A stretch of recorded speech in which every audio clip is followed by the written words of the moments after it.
Bienvenue à 2 pour 1 de passion. Chaque semaine, on va rencontrer des passionnés qui ont décidé de vivre leur rêve pour connaître leur histoire.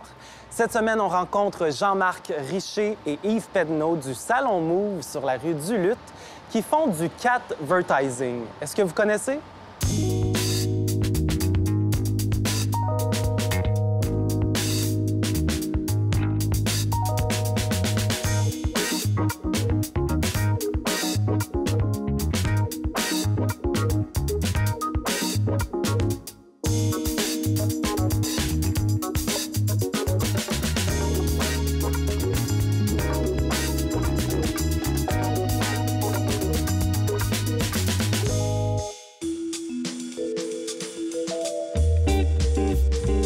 Donc, on est en compagnie de Jean-Marc, un des propriétaires du Salon Move et de Move. Move est là avec nous. On ne sait pas s'il va rester tout le long de l'entrevue. Non, lui, c'est Beau Bonhomme. Ah, c'est Beau Bonhomme. Oui. Move, on va le voir plus tard. Oui. Donc, c'est un des 3 chats qui est avec vous présentement. Oui. Je veux qu'on parte du début. Salon Move, c'est un salon de coiffure, mais un salon de coiffure un peu spécial. Vous faites du catvertising. On va commencer avec ça. Qu'est-ce que du catvertising? Le catvertising, c'est une forme de publicité que j'ai inventée pour un salon de coiffure. On sait tous que faire de la pub pour un salon de coiffure, ça n'existe pas. Ouais. C'est impossible à marketer. Tu as beau mettre un article en première page, louer un espace publicitaire, personne ne va venir chez toi. Fait que moi, j'ai trouvé une façon, avec mes merveilleux chats de Bengale, de pouvoir attirer le grand public qui passe devant mon commerce en couchant mes chats devant la vitrine. Les gens arrêtent en grand nombre, ils prennent des photos. Donc, je saisis l'occasion pour sortir dehors, parler de mes chats, partager mes chats, parce qu'ils sont très, très rares. Et en même temps, je prends l'occasion pour leur passer une carte d'affaires pour qu'ils aillent voir nos réseaux sociaux. Là, ils voient qu'est-ce que les filles et les gens et les médias disent de nous. Puis là, ils nous prennent un rendez-vous.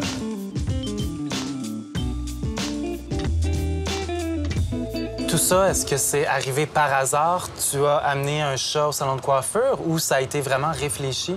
Bien, c'était à moitié réfléchi, je dirais. OK. Quand j'ai eu Tarzan, mon premier chat léopard, il était tout petit à la maison. Puis quand je me promenais avec dans mes mains, je le savais bien que tout le monde le regardait. Ouais. Fait que, après la deuxième journée que je l'ai eu, j'ai dit, mon Dieu, je vais l'amener au salon de coiffure. Je suis sûr que ça va créer... Mes clientes, du moins dans le salon, vont adorer ça et tout. Je l'ai installé sur le banc dans la vitrine et c'était instantané. Il y a une foule de super belles filles qui ont arrêté et qui ont commencé à prendre des photos. Puis j'ai fait, oh ma foi, je viens de trouver... Il y a quelque chose à faire avec ça. Oui. Le Salon Move, vous êtes une des entreprises qui génère le plus de clics organiques. Oui, absolument. Sur Internet. Oui, sur Google, Facebook et Instagram, les 3 plateformes sont très, très fortes à cause de l'attrait des chats, la rareté de nos chats. Puis, quand tu croises, tu mets des chats léopards, de la haute coiffure, des filles voient des chats léopards. Quand on a des bébés chats léopards, des filles voient ça, c'est fusionnel, c'est magnétique, c'est naturel. Est-ce que les chats, c'est votre publicité, ça a vraiment un impact? Est-ce que, au point de dire que peut-être que le salon aurait pu fermer éventuellement? Absolument. Et que ça vous a gardé en vie? Absolument, oui. Absolument, absolument. 80 de notre clientèle viennent des chats. OK. De l'attrait des chats. Les chats nous ont permis d'être en première page de la Gazette à Salut Bonjour. Oui, là, vous avez fait plusieurs médias, même internationaux, là. Oui, oui, jusqu'au Times de Moscou. Moscou, quand même. Oui, oui, la journaliste était à Montréal quand la première page de la Gazette a sorti. Fait qu'elle est venue... voir. Ben oui, elle est venue prendre un rendez-vous. Wow! Oui. Et là, vous avez des chats de Bengale et une fois par année, ou comment ça fonctionne? Ils ont des bébés?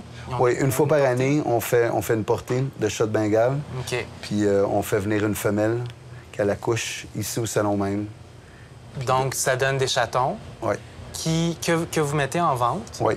Et ce qui est bien, parce que nous, on aime bien ici les gens passionnés qui font une différence, les profits, en fait, le montant que vous faites avec le chat, vous ne le gardez pas, vous le donnez à des œuvres de charité. Une œuvre, en fait. Oui. Quelle est cette œuvre? En fait, on garde une partie des profits pour payer la nourriture des chats, les litières, les cages et tout, et ça demande beaucoup. Puis on donne le restant de l'argent à la Fondation Babou, qui est une fondation qui font de la zoothérapie pour aider les enfants au travail des animaux. Ça se passe ici dans les Laurentides et au Costa Rica. Des enfants qui ont peut-être des problèmes de comportement et tout ça, donc la zoothérapie les aide. Oui. Je veux qu'on parle, parce que tu es propriétaire du salon avec Yves Pedneau. Ouais. Vous vous êtes rencontrés d'une façon assez cocasse, si on peut dire, dans un bar sur le plateau Mont-Royal. Oui. T'avais pas de couple, tu te plaignais de pas avoir de couple, t'as rencontré Yves et c'est de là que tout est parti. En fait, on s'est rencontrés comme dans un bar, puis on a pris un verre ensemble, puis on a commencé à jaser tout bonnement comme ça. Puis il m'a dit que j'avais besoin d'une coupe. Ah, il t'a dit, c'est ça, Ouais. voilà. Fait que là, ben écoute, il m'a donné l'adresse de son salon de coiffeur, puis il travaillait chez Alvaro Coiffure, un salon très, très reconnu Très où est-ce que beaucoup de stars francophones vont. Puis je suis allé, puis j'ai eu une très belle coupe. Je l'ai revu le même soir, le soir d'après, au même bar.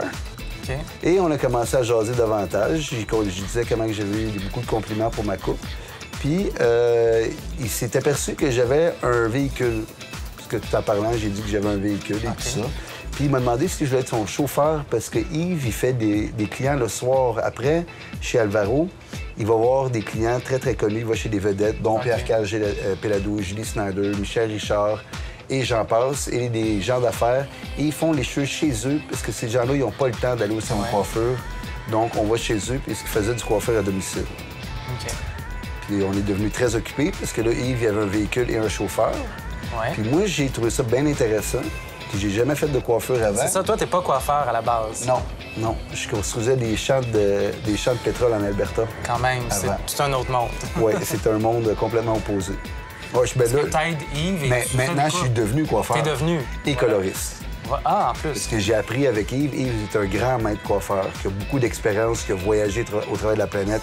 Il a travaillé avec les stars du Québec et à l'international. Donc, quand j'ai été son assistant au début, j'ai tout appris de lui. On s'est dit, ben on va s'acheter un salon de coiffure. Vous avez eu un coup de cœur pour ici, sur la rue du Lutte. Oui, oui, je connaissais le salon. Mon ami était propriétaire C'était ici. déjà un salon avant. Oui. Ouais, D'accord. ça a toujours été un salon de coiffure depuis les années 1950.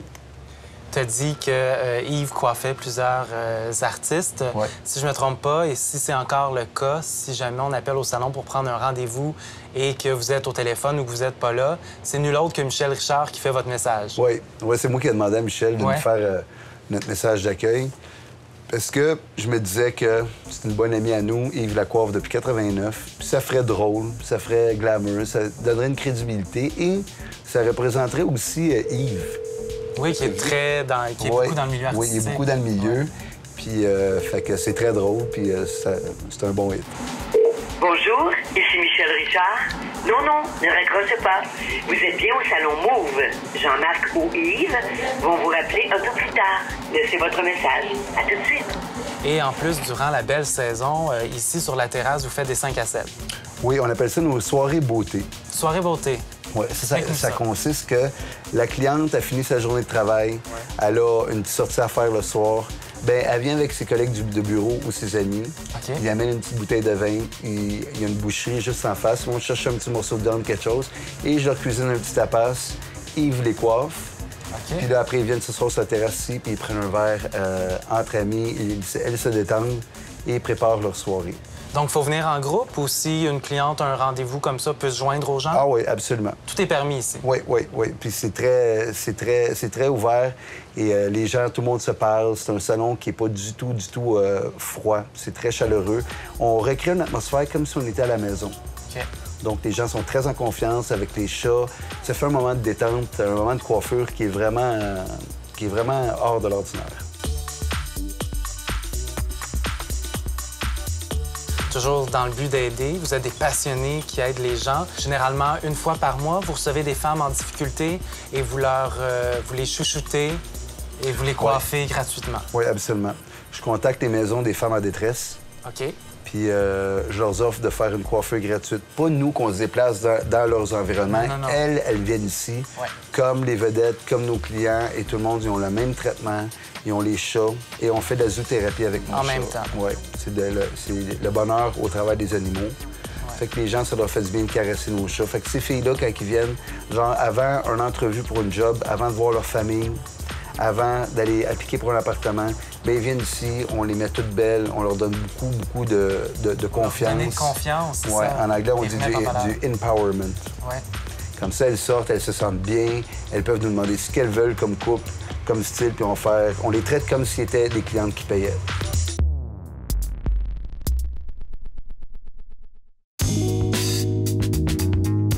À deux pour une passion, nos invités sont généreux et impliqués.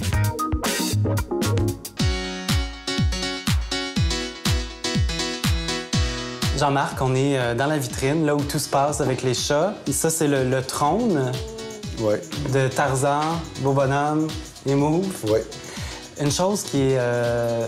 tu sais, tout le monde peut arrêter, prendre des photos. Ça, tu l'encourages. C'est comme ça que vous faites votre publicité. Par contre, là, il y a des gens qui se disent « Hey, ça doit circuler ici, venir flatter les chats et tout ça. On peut pas rentrer juste pour flatter les chats. » Non, c'est seulement nos clientes et nos clients qui ont le droit de flatter les chats parce qu'il y a trop de monde qui arrête. Puis ce serait comme un manque de respect pour les animaux. Ouais. Puis ici, nos animaux sont très, très bien traités. Puis ils restent ici au salon, non seulement pour le advertising, mais ils restent pour être près de nous et moi puis Yves, leur maître. Comme ça, ils sont plus réussis qu'à la maison toute seule. Au lieu de les laisser toute la journée à la maison. Donc, ils vivent vraiment ici. Oui. C'est leur maison. Oui. Les gens arrêtent dans la fenêtre, peuvent prendre des photos. Oui. Et justement, vous avez Facebook, Twitter, tout Instagram. est là pour inciter les gens à diffuser les photos. Oui. Et justement, il y a Valérie qui est en train de se faire coiffer. Là, il n'y a pas de chat sur elle, mais ça pourrait arriver que les chats viennent s'asseoir sur les clientes. Tu sais, l'effet de la cape, là, tu sais, comme la place où est-ce que le chat veut aller se cacher, là. Fait que souvent, ça arrive, on monte la cape. Des fois, le chat demande carrément. Il étire ses pattes sur la cuisse, là, la cliente est toute contente. « Oh oui, oui, oui », puis là, le chat se couche sur elle. C'est un grand moment de bonheur. Et ça fait partie un peu du processus de la coupe, d'avoir un chat. Donc, on peut venir relaxer, flatter le chat. C'est le processus de la zoothérapie qu'on fait. Voilà. Puis ça fait une très, très belle pub. Parce que quand les gens dehors, ils voient un beau chat de léopard couché sur les cuisses de quelqu'un qui se fait coiffer, que la fille est toute heureuse, bien, évidemment, ça rajoute beaucoup. Ça donne peut-être le goût de venir essayer. Oui, absolument. Ceux qui se disent « Oh, je suis allergique aux chats », c'est des chats hypoallergènes. Oui, ils sont hypoallergènes. Donc, il n'y a aucun problème. Il y a des gens, dans des rares exceptions, que il faut qu'ils prennent genre un Ritalin, pas un Ritalin, mais un Benadryl avant de venir. OK. Puis ils viennent comme ça, bien, le moment est correct. Yves, mon associé, lui-même, il est très allergique aux chats domestiques, mais avec les chats de Bengale, il n'y a aucun problème. Il n'y a aucun problème. Ouais. Donc, on vient ici, on peut les flatter, on peut s'amuser avec. Ils sont dans leur royaume. Autant au niveau de la coiffure que dans le moment d'attente, bien, les gens, ils flattent les chats, ils prennent des photos avec les chats. Ça fait beaucoup de likes sur Instagram et Facebook, je dois avouer. Donc, Jean-Marc, c'est le côté un peu plus marketing, les idées, tout ça. Et toi, t'es le maître coiffeur. Oui, c'est ça. C'est comme ça qu'on a commencé comme ça. Mais rapidement, en étant toujours dans le salon, tout ça, tous les jours, tu sais, il a appris sur le tas, mais je lui ai appris la bonne façon de travailler tout de suite. Ouais. Puis, bon, il n'y a pas les deux pieds dans la même bottine, alors ça a vraiment été quand même... Et là est arrivée l'idée des chats.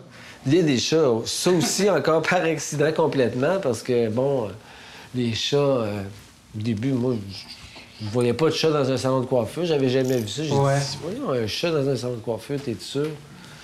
Mais là, avec le petit Tarzan qui avait à peine 10 jours, je voyais vraiment des dizaines de personnes dans la vitrine du salon.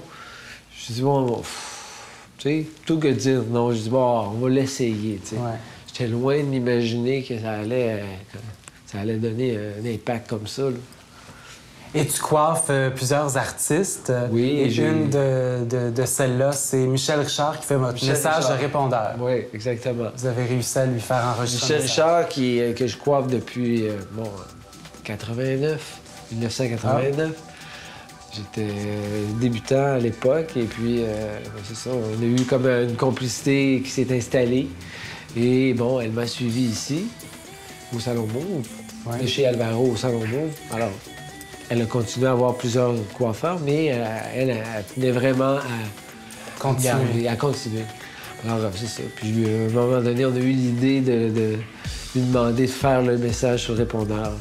Et elle s'est prêtée vraiment avec grâce. Avec plaisir. Oui, avec plaisir. Jean-Marc, une super bonne idée, les chats dans la vitrine, ça fait de la bonne publicité. Puis en plus, on rappelle que c'est pour une bonne cause puisque vous remettez les profits de vente de chatons à Babou. C'est bien Oui, ça? la Fondation Babou. On peut aller sur leur site Internet pour avoir plus d'informations sur la cause et Oui, sur absolument. l'organisme. Pour le futur, qu'est-ce que tu voudrais amener au salon? Est-ce qu'il y a une prochaine étape dont on peut parler? Ou... Ben oui, en fait, il y a une prochaine étape qui était inattendue puis qui est vraiment agréable. Le fameux café à chat chaleureux qui a été couvert de plus de 2 millions de likes et 500 000 partages rouvre l'autre côté de la rue.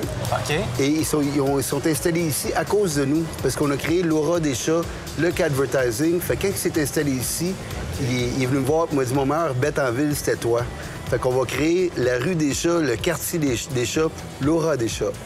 Wow! Ouais. Bien, félicitations. Merci beaucoup. On vous suit sur les réseaux sociaux. On ne se gêne pas pour aller voir ce que vous faites. Et comme on l'a dit, le salon est accessible à tous pour Ouais. une coupe, coiffure. Absolument. Et les 5 à 7 tapas jusqu'à temps qu'il fasse beau. Oui, absolument. Voilà. Merci beaucoup, Jean-Marc. Ben, merci beaucoup, Yves. Yves, c'est le moment du questionnaire Passion Montréal. La passion, pour moi, c'est ce qui vient du cœur, c'est ce qui est facile pour nous et qui est naturel. Comme venir travailler le matin, bien, pour moi, c'est ça ma passion, parce que j'aime mon salon et j'aime l'ambiance, j'aime mon travail, donc c'est ça ma passion. Ben moi, la définition de passion, pour moi, c'est un bonheur, un vif intérêt, quelque chose où on met beaucoup de curiosité, quelque chose qu'on veut vraiment, qu'on aime faire au maximum. Sans compter et qu'on se donne à fond. Oui, et qu'on se donne à fond. C'est sûr que j'ai un parti pris pour la rue du Luth. Une très belle où rue je suis où on est le salon est situé. situé. C'est ça, exactement. Parce que je trouve ça vraiment beau le soir quand on voit du côté de l'ouest, la rue, la Croix du Mont-Royal, Ouais. à Montréal. Et si on s'en va vers la rue, vers l'est, c'est ça, c'est Saint-Denis, il y a le parc La Fontaine, et c'est tout en pavé uni. Donc, on a le goût de marcher sur cette rue-là, puis c'est différent, ça fait un peu village, puis j'aime bien ça, ce côté-là. Sur l'île, on doit être 1,8 million environ. 1,8 million? Wow! Ça serait au dernier recensement à peu près ça, oui. Bravo. Mon quartier préféré, hein, mon Dieu, là, avant, c'était le plateau Mont-Royal, mais là, on dirait que, je sais pas, je commence à apprécier le quartier des spectacles. Depuis que ça s'est fait une beauté? C'est ça, je trouve ça... C'est pas loin du plateau Mont-Royal et je trouve ça vraiment le fun d'aller voir des shows là. Et ça, je trouve qu'ils ont vraiment bien fait ça. La capitale du contrairement à ce que M. Ferrandez croit, c'est pas le plateau Mont-Royal. Non. Non, la capitale de Montréal, c'est bien les faux-faunes électriques. Bonne réponse, j'adore. Merci. La première chose que je ferais, c'est que je défusionnerais tous les arrondissements pour faire une ville-centre. OK. Il y aurait plus, pardon, il y aurait plus 19 maires, il y aurait un seul maire. Il y aurait des conseillers dans chaque quartier pour pouvoir avoir une cohésion, une hégémonie qui ait vraiment une ville coordonnée ensemble. Comme on peut voir, ce qu'on vit malheureusement dans le plateau Mont-Royal, le maire Ferrandez est vraiment décidé à créer une république indépendante du plateau Mont-Royal qui est tout à fait une utopie. Et que les commerçants et les citoyens et les employés de la ville et des quartiers environnants en souffrent beaucoup. Je t'écoute parler, tu es très au courant de ce qui se passe à Montréal, tu connais bien Montréal. Est-ce que tu pourrais faire un saut en politique à un moment donné? J'aurais bien aimé ça, mais malheureusement, la politique demande beaucoup d'énergie et je ne sais pas si j'aurais la passion de... Ce serait peut-être pas une passion, voilà. Non, j'aime mieux être commerçant. Parfait. Voilà, questionnaire Passion Montréal est fait. Bravo. Merci. Pour tout savoir sur nos invités, suivez-nous sur Facebook. Les coordonnées, les liens et les adresses y sont disponibles. Merci beaucoup d'avoir été des nôtres et à bientôt.